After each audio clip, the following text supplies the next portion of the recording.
The White House may have just outed a top secret CIA program to boost Ukraine's ability to create lethal battlefield drones. Is the dronification of warfare actually a CIA plot? Apparently, yes. Plus, we're going to take a look at the chorus of people from the Pentagon and even the defense industry sounding the alarm that the Pentagon is spending a lot of money to get weapon systems that are worthless in the conflicts of the future. Just how do we build a military that can actually fight and win against the threats of today? Plus, we are going to be taking a look at Romania. Are they the latest victim and target of Russian aggression? I'm Paul, U.S. Army combat veteran. Let's talk about it. Okay, so this is a crazy story because the U.S. and count on the New York Times to not actually understand what a story is, right? But they say the U.S. reveals its once secret support for Ukraine's drone industry. This is an incredibly vague statement, but it says, right, that the Biden administration has declassified a piece of information about how it helped Ukraine, an account of its once secret support for the country's military drone industry. U.S. officials said on Thursday that they had made big investments that helped Ukraine start and expand its production of drones as it battled Russia's larger and better equipped army, right? Now, this is on top of the overt U.S. assistance to the Ukrainian military, right? Missiles, air defense systems, tanks, artillery, and training.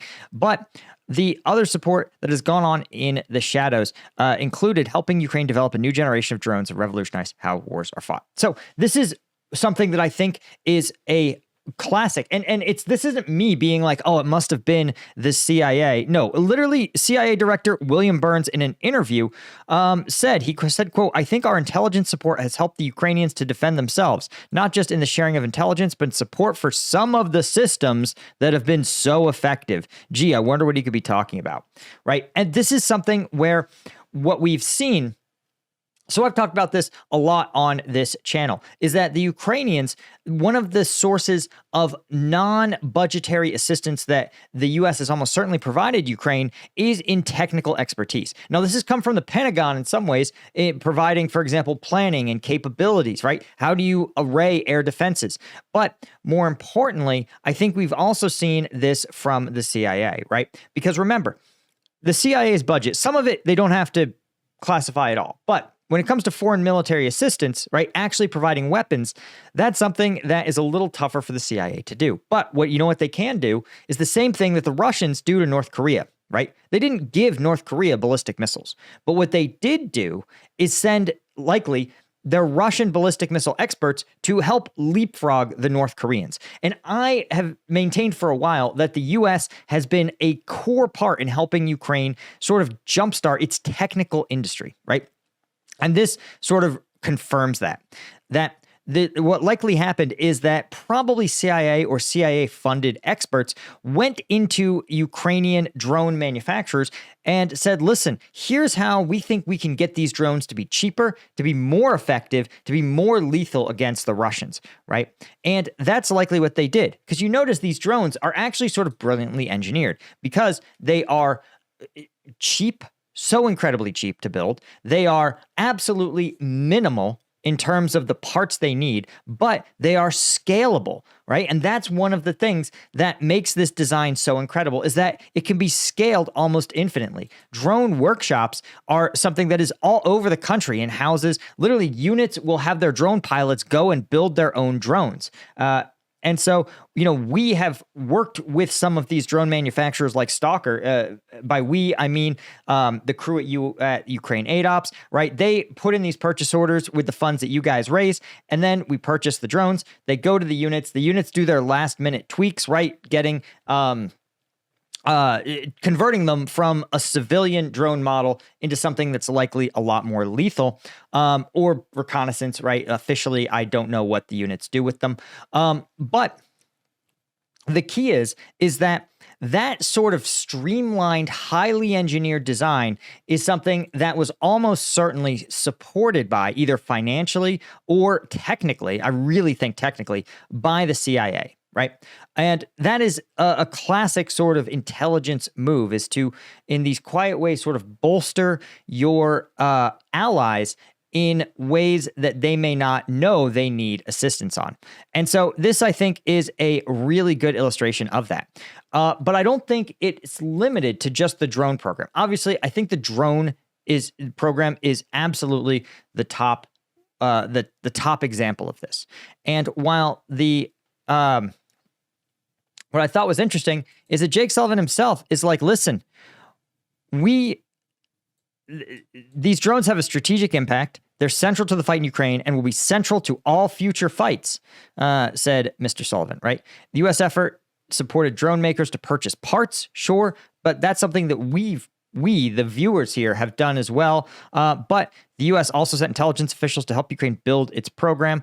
Again, this is something that's partly train the trainers, but something that is probably as simple as, hey, again, CIA engineers looking and saying, make this drone the cheapest, most minimalist device possible that the Ukrainians can make in a workshop. And they did it. And the result has literally changed the nature of warfare itself. Now we're looking at that, doing it at scale, right? The Pentagon funding this drone production program to the tune of $800 million. You also see, of course, continued innovations, right? Here's one example that I think is really interesting is the Hyam II. The Hyam II is a Ukrainian operational tactical missile system. This is a Ukrainian home-built ballistic missile, right? And here's the thing.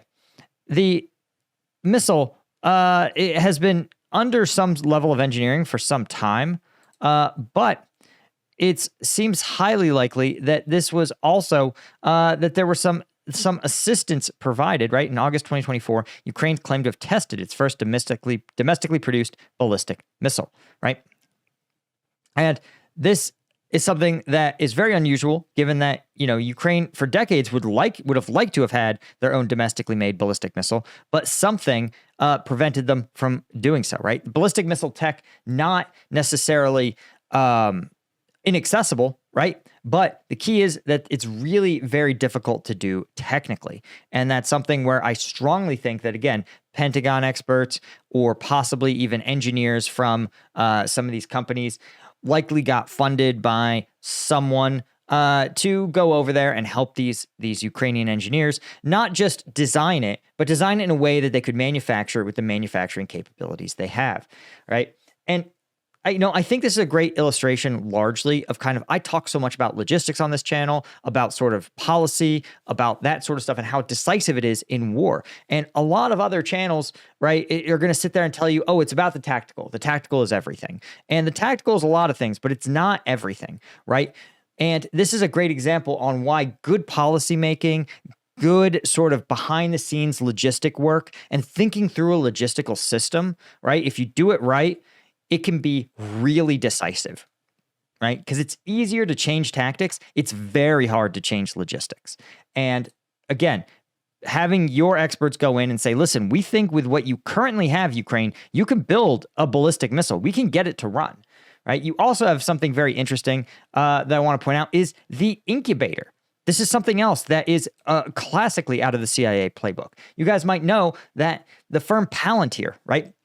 An AI-powered defense tech darling, got its start being funded by an entity called In-Q-Tel, right? In-Q-Tel was a really, really interesting incubator, effectively. It was a not-for-profit venture capital firm based in Virginia, investing companies to keep the CIA and other intelligence agencies equipped with the latest technology to support U.S. intelligence gathering, right? The name In-Q-Tel is a reference to Q, the fictional inventor who supplies technology to James Bond. So literally, the CIA publicly, right? This is not secret. This is on Wikipedia. CIA said, listen, you guys build something crazy, some high stakes, highly effective technology. We, the CIA, are going to go in and we're going to buy a portion of that. And in exchange, you're going to close your technology to the outside world. You are going to let it incubate inside the intelligence community. And then after 5 years, you get to release it back out because we got our 5-year moving advantage. That's what they do with Palantir. And so it's interesting that you have almost the same concept, right, in Ukraine, where they've said, listen, you are going to stand up your own defense innovation fund, right? we are going to fund, or we're going to take a stake in these companies, help you develop and test new stuff that can really make a difference in the war. And we've already seen it, right? They started with about $2.7 million at launch and is now up to $39 million, right? And we've seen a whole bunch of innovative technology. I mean, look at what this has delivered, right? Made for jam-resistant personal radios and handsets on an encryption system controlled with a mobile app, right? A power kit to make packs to recharge electric gear used by soldiers, a small mobile mix of electronic detection systems. This is actually something that a version of this was in the truck that we had when we got strafed by that Russian drone in Ukraine. This small mobile electronic detector was beeping as the drone got closer. It was both a little scary, but also a really important piece of information, because when it stopped beeping, we knew we were outside the range of the drone, right? You also have, of course, a bunch of, again, our new vehicle tires, security intelligence, and of course UAVs, a UAV scout drone that uses AI to detect targets through camouflage, a long-range reconnaissance drone with a powerful optical camera. You also, of course, have almost all of their ground vehicles, right, have been developed through the Brave One. So this is, again, a case study of what I think is probably the CIA or intelligence community going to Ukraine and being like, listen, we're going to help you unlock the power of Ukraine's own tech innovation sector. And maybe even if you have some promising tech, it wouldn't shock me if Brave One was to say, hey, listen, call up their friends and say, the Americans say, listen, we've got these guys, they have this ground drone. It really seems like it's got a lot of potential. Can you have your people come and take a look at it? Help us get it down to, here's the problems it's having. We just can't figure out how to fix it. Or how do we manufacture this at scale? Or it's too expensive, but if we can drop the costs by 30%, this thing can be produced at scale. And I wouldn't be shocked if you told me some people came in, some engineers came in, funded by the U.S. taxpayer, and said, oh, yeah, okay, let's take a look. Okay, you can drop the armor here. Okay, well, we can also sort of increase the torque there. And I think if you have some software that stabilizes it in this way, you might be able to get it. And they maybe even come back and say, here's the USB drive with a basic solution. You just got to tweak it a little bit and it'll work for you, right? Strongly feel that is all part of this program that the Biden administration is describing.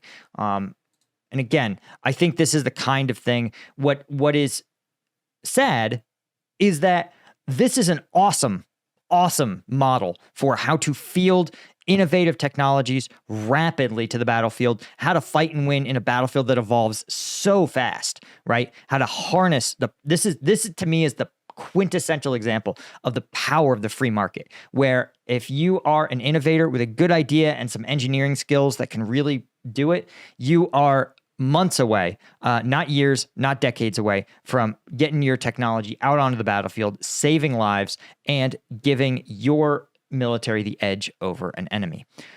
But while Ukraine can do it, you know who can't? The Pentagon. And we're going to talk about why even the Pentagon itself says this has gotten a little too, we are too bureaucratic. The red tape has entangled even the military, the kings of red tape. But before we talk about that, I want to mention that if you feel like you are caught up by red tape, overwhelmed, not able to get your New Year's resolutions tackled, you need maybe a little bit of a secret weapon. Maybe you need some Strike Gum, right? Strike Gum has all the caffeine of an energy drink, none of the sugar, right? This little pack has the equivalent of 5 energy drinks worth of caffeine. So if you're someone who, like maybe you're like me, your goal is to run a triathlon. Guess what? I can't go swimming, running, biking with a can of Monster in my hand, right? Can you imagine? All right. And so instead, right, you throw some Strike Gum in your little pouch, and when you're starting to feel low, you need that caffeine boost, boom, you chew it. Because it is absorbed right through the lining of the mouth, that caffeine hits immediately, right? Plus, of course, it doesn't taste like cough medicine because it's not an energy drink. And in fact, I'm such a believer, right? I designed it from my time in Afghanistan when Strike Gum didn't exist, and I had to literally drink energy drinks in the hot Afghan sun. It was absolutely awful. And when I went to Ukraine, in addition to obviously all the drones and thermal gear, I also gave the soldiers some Strike Gum. So get the only combat-tested Gum, right? Also, I also gave this to all the guys at my MMA gym, and they also were like, this shit is game changing. So check it out, strikegum.com or on Amazon. Just go to Amazon, search Strike Gum. It's too easy. Okay, let's talk about the Pentagon. We talked about how Ukraine's ability to innovate on the battlefield, right? To go from idea to iteration to testing to scaling is measured in weeks and months. And the Pentagon's is measured in years. And in fact, even the Pentagon's own Defense Innovation Board has said that this is a fucking disaster, right?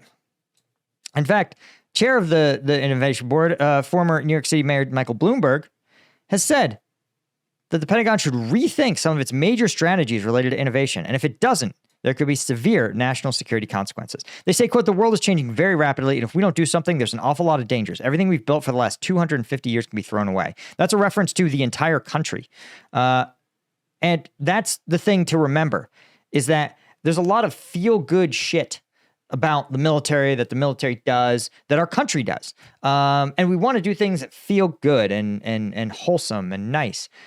But if China believed that it could take over the United States at minimal cost, it would do so because it would profit China, right? Like truly, if they believed they could dominate the US government, they would, right? And that's not a like China bad. Russia would do the same thing, right? If North Korea believed their military could somehow seize control of the United States, they would do so, right? And the reason, so all the feel-good stuff doesn't matter, right? It doesn't matter how cool an aircraft carrier looks. If an aircraft carrier is a waste of taxpayer money, right, and does not have relevance on the modern battlefield, then it doesn't matter how good it feels to have big ship, big plane good, right? Doesn't matter, right? It doesn't matter how nice your country is, how much you want other stuff. If it can be conquered by a country that is more capable of fielding a more effective military, then everything else your country does not matter, right? What the Bloomberg said, he said the Pentagon, Congress, and industry need to divest from legacy systems. Guys, that is code for you need to get the fuck out of this stuff that is meant to fight and win World War II, right? And change procurement processes when it comes to dealing with non-traditional companies, right? Because one of the problems, well, they'll probably explain the problem here, right? Right? Now, it explains that there's a declining tax base and ballooning national debt. The DoD is unlikely to have an increase, and it has to learn to do more with less. If that sounds like a company, that sounds like what a private company does, right? And a more viable option for the DoD is called divest to invest strategy, which calls to redistribute as much as 15% of the current Pentagon budget resources from legacy systems to new capabilities. And that requires, though, what they call a new pipeline for procurement. Here's the problem, right? The current process is what is called cost plus. Let's say you want to build the F35, right? The F35, right? When you look at this has been in development for something. Let's see if we can find the developmental history of the F-35, right? It first conducted its engine test run. So the engine, the heart of it was already designed by 2006, 20 years ago. So this likely had been experimented with, had been on the design table for literally 30 years, right? So you're looking at a aircraft that was designed 30 years ago, and it still is not the primary fighting jet of the United States military. It is still being fielded, in the process of fielding. And this was given to Lockheed Martin primarily, but other major defense contractors made sure to get paid for this as well. By, for example, the engine, I think, was built by, McDonnell Douglas and Boeing. But it is a cost plus contract because the Pentagon says, listen, we don't know exactly how to build this plane. It doesn't, it requires technology that does not exist, that you, Lockheed Martin and Boeing, will invent. And so the idea is they say, listen, invent the tech and we will stack on 5% on top of whatever your costs are. Now, here's the thing. The problem with cost plus contracts, right, is that's a way to structure a contract when you don't know exactly how much it's going to cost to build this newfangled tech. But there's two problems. One, if you want to make the most money and you only get 5% of whatever you expend, then you have no choice. The only way to raise shareholder revenue is to add cost, to make it more expensive, right? To build and to design and then build this system, right? Because your margin is only going to be 5%, but 5% of $1 billion is a lot, and 5% of a million is nothing if you're a company. So obviously, you want to get as many billions in your costs as possible.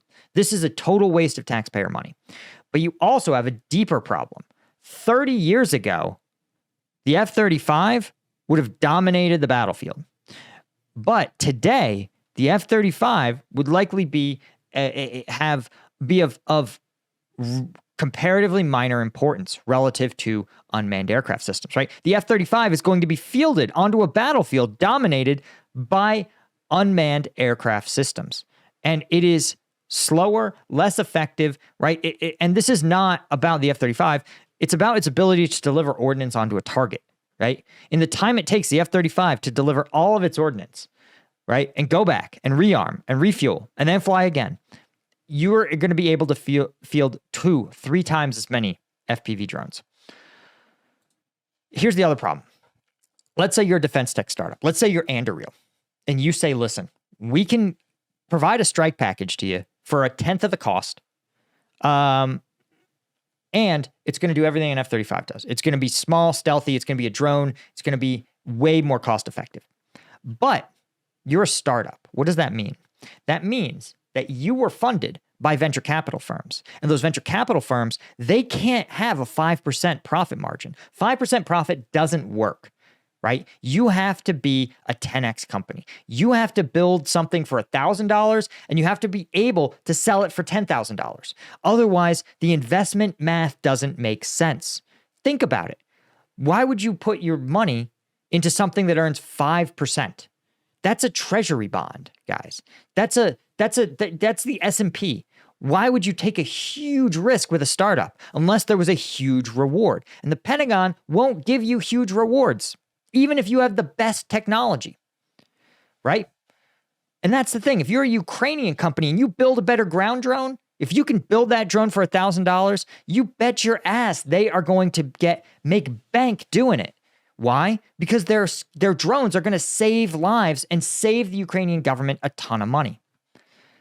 And so this is the core problem, is that a $2 trillion, 30-year to develop fighter, what if we needed the F-35 to win in Iraq? Let's say the Iraqis had some gee-whiz tech, right? They innovated something in 2003 that let them just delete F-16s from the sky, just crush them, right?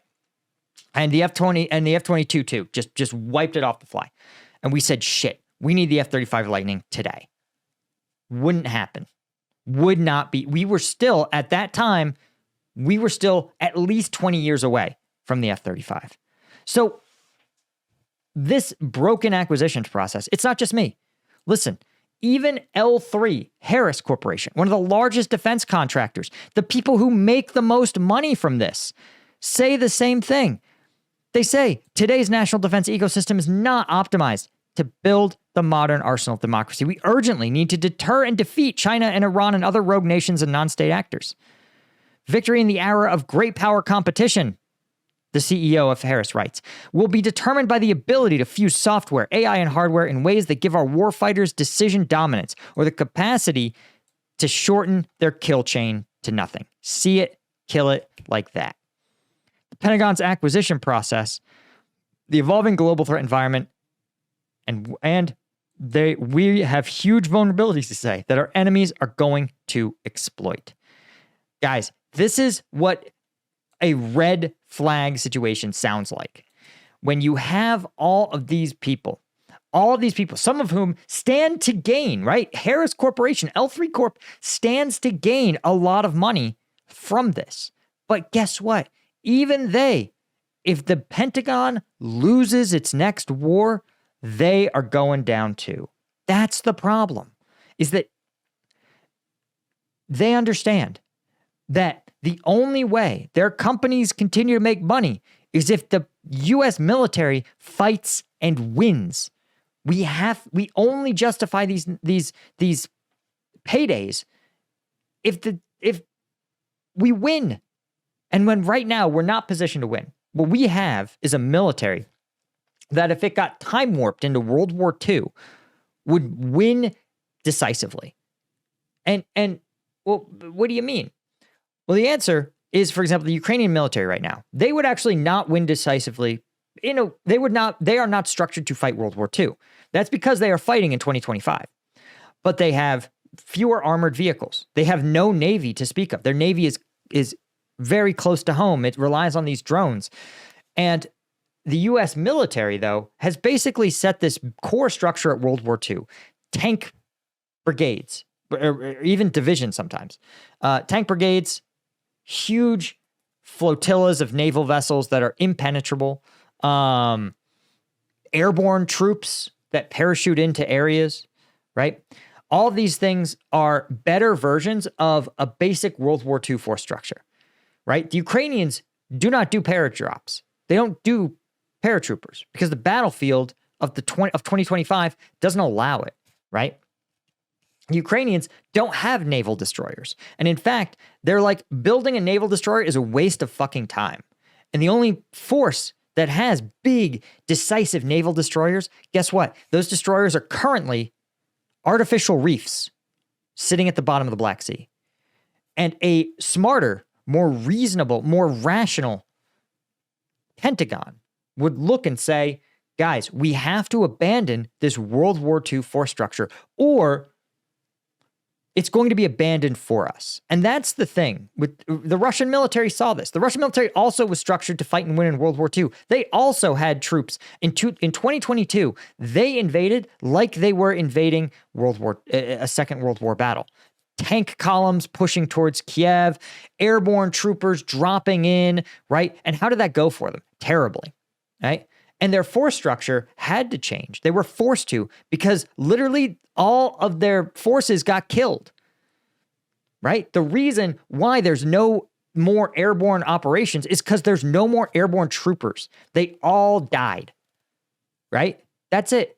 Why do you think the Russian Navy isn't involved in the fighting in almost any appreciable way? It's because the ships all got sunk, right?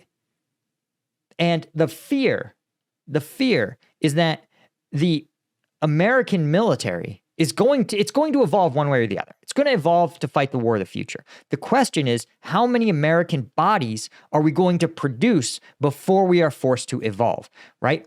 Everybody says, oh, it's evolve or die. Not necessarily. Again, if you're an animal, you don't find out that you need more fur until you see your buddies with less fur die off in a winter. That's part of evolving. And if you're smart, right, human beings, we can think ahead, and we should, but we're not. Anyway, I know we're going to talk about this. Some Russian drones landed in Romania. It sounds like they scrambled some F-16 fighters. But I think this is actually probably, while they're saying it's unjustified attacks by the Russian forces. I actually think that probably what happened is the Ukrainians have been doing GPS spoofing. And so they just sort of send the Russian Shaheds fake GPS coordinates and just randomly place them. The Shaheds may have gotten confused and thought they were flying into their targets, but really they were sent in the totally wrong direction and they flew into Romanian airspace. That's probably what this is. And just one other point that I think is really important about kind of this larger acquisition system, the Pentagon. Pentagon buys a bunch of shit and then it loses it. So when you're like, oh, there's no money, we don't have the money to do it, where's all our money? The Defense Department doesn't know where 2 million spare parts for the F-35 is. So even if you flew the F-35, right, this is the other problem, is that when you have something that requires literally spare parts in the millions, it's so high-tech, it's so advanced, it requires so much maintenance. What happens when these have to fly sortie after sortie after sortie after sortie, right? they're going to need these spare parts. That again, what's going to break down? The answer is probably a lot of these. A lot of parts are going to need to be replaced, maintained, sent back for service, right? They have to get serviced after so many flight hours. You're talking about millions and millions of dollars of these parts. And the fact is that this, I think, is again an example of this gee whiz technology where you almost can't afford to lose an F-35, right? And even you can't afford to run an F-35 too hard, because if you run it too hard, it's going to draw more of these parts that have to be spread out throughout warehouses. And remember, the F-35 is made up of millions of parts. By contrast, an FPV drone is made up of maybe a dozen. And so this is just, I think, an illustration of, again, building these very expensive super weapons that can't be manufactured at scale for a conflict that the U.S. hasn't been involved in 50 years, right? We're meant to fight and win. We've been fighting and winning the same imaginary World War II style conflict for decades. And the fact is that we finally have to come to the conclusion that a different military has to be capable of fighting and winning. Anyway, guys, that's all I had. Thank you to folks like Bill Collier, Robert Colburn, Gars Martin, Gina Cresta, Chris Gorsuch, Francis Karas, L90, Petra Taruru, and all of our Lieutenant Tier members. I couldn't do it without you guys. I appreciate you so much, and I will see you in the next one. Cheers.